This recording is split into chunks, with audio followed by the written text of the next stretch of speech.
of Oslo 2026. There are many people who I have not seen before, so I can introduce myself first of all. My name is Øivind Eikrem. I am the Deputy Chairman of the Norgesdemokratene, the Norgesdemokratene Party, and this is the second conference we hold in Oslo, or in the proximity of Oslo, regarding remigration. A very warm welcome to you all, and we are happy that we are in the center of Oslo. Welcome.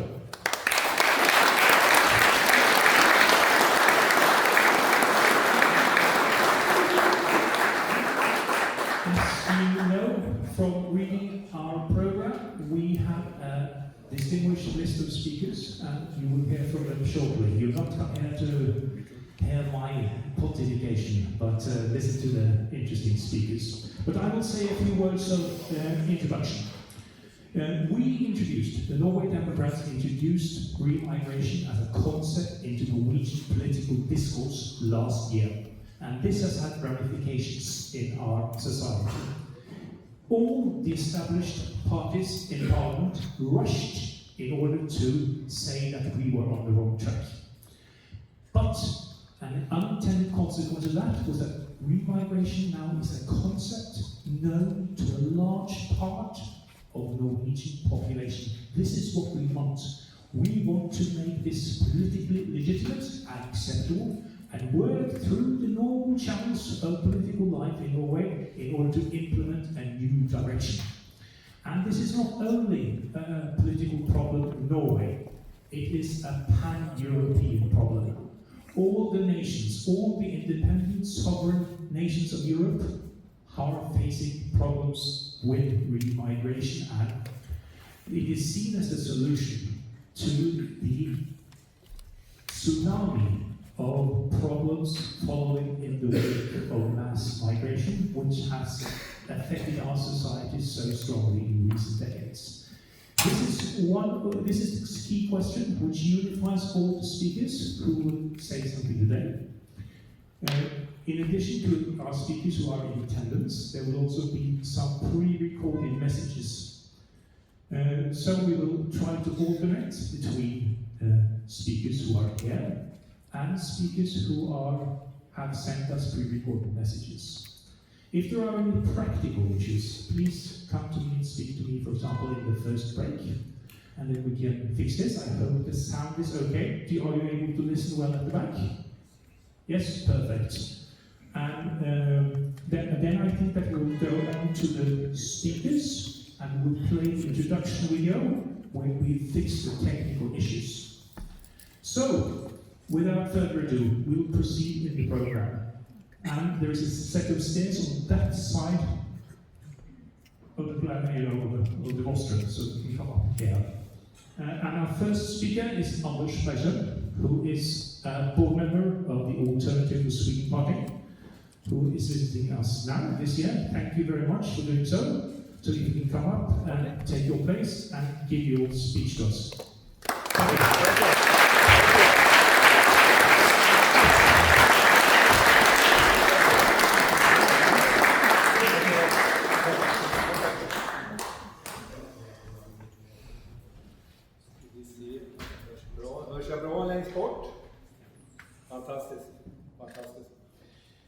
Ladies and gentlemen, thank you to everyone who has come here to Remig 2026. And thank you all to Norgesdemokratene, for the invitation to Oslo. It is an honor to stand here today in Norway's beautiful capital. Applause.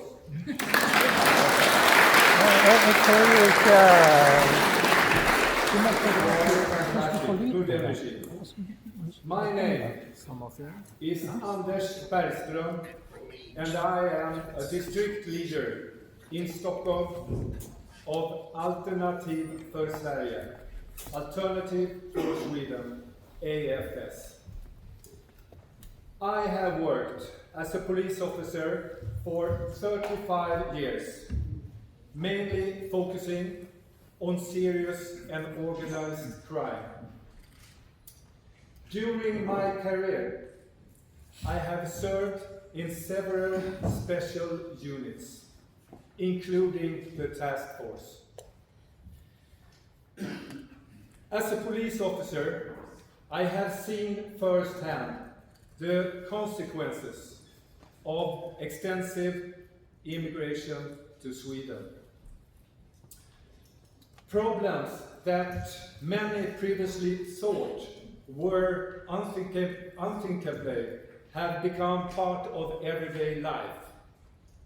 I have seen the development with my own eyes, not through reports, not through statistics, but out on our streets, in our residential areas, and in people's everyday lives. That is why I stand here today, with a simple but serious message to the Norwegian people. Norway must not make the same mistake as Sweden. Sweden has long received a very large number of immigrants, often from undemocratic countries and with major cultural differences. At the same time, we have seen emergence of criminal networks with a level of violence that was previously foreign to our country. During the Quran riots 2023, we saw police cars set on fire. Police officers were attacked with fireworks and other objects, stones obviously. Police vehicles were hijacked and social order was disrupted. We have seen areas where criminal networks and clan structures have gained a strong influence. Police officers are threatened and witnesses are silenced. And ordinary people no longer recognize their own country. Despite this, immigration continues on a large scale. Just last year, around 100,000 residence permits were granted in Sweden.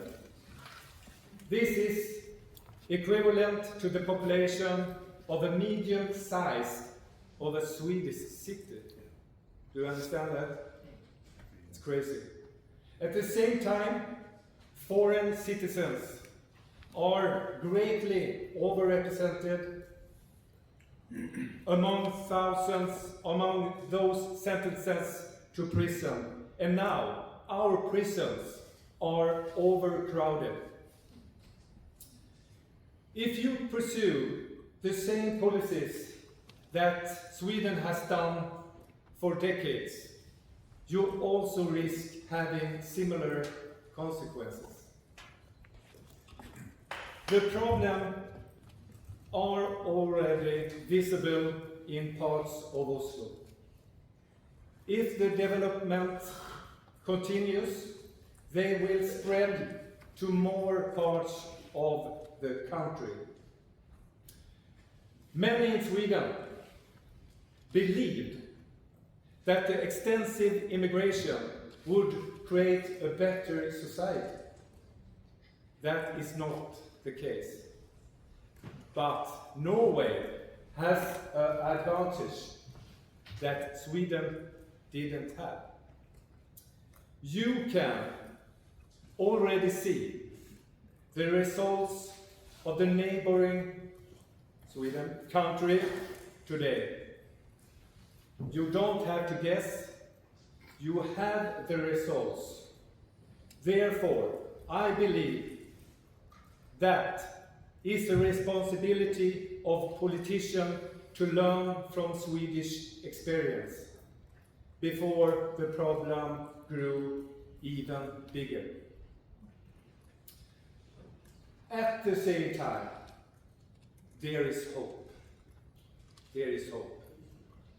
When Alternativ for Sweden, AFS, was formed in 2018, remigration was a concept that few people knew about. Today, it is a big question that is discussed all over the country. Issues that were previously considered impossible to discuss is now on the political agenda. It shows that a small party can influence social development. Sweden holds parliamentary election on September 13 this year.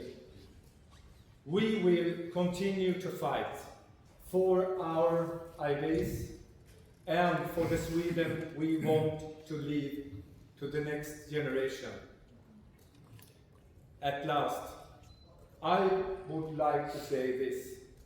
A country must dare to put its own people, its own culture, and its own future first. We must stop the massive immigration. We must restore security, and we must pursue a policy that makes return migration possible. Let's build the future together. Norway first. Thank you. Tack.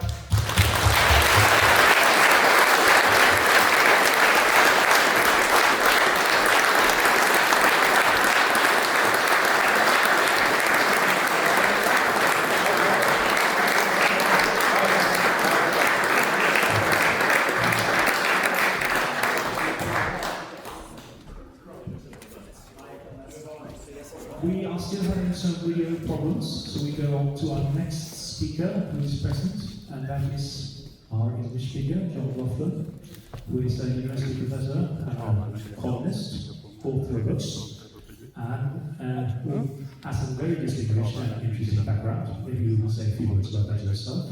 But